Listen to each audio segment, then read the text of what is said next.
নেতা যাকে ধানের শীষ সাথে দেবে তাকে শুধু বিজয় লাভ করলে হবে না, ইতিহাসের স্মরণীয় বিজয় লাভ সংগঠিত করতে হবে।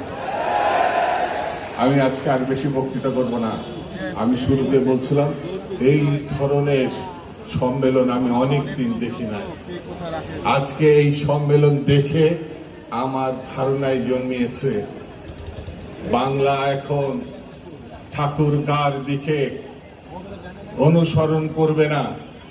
ঠাকুরগাঁবাসী আজকে যে সম্মেলন, অভূতপূর্ব সম্মেলন দেখিয়েছে, সেই সম্মেলনের মধ্য দিয়েই বিএনপি হবে আগামী দিনের চালকের প্রধান দল, প্রধান নায়ক প্রধান।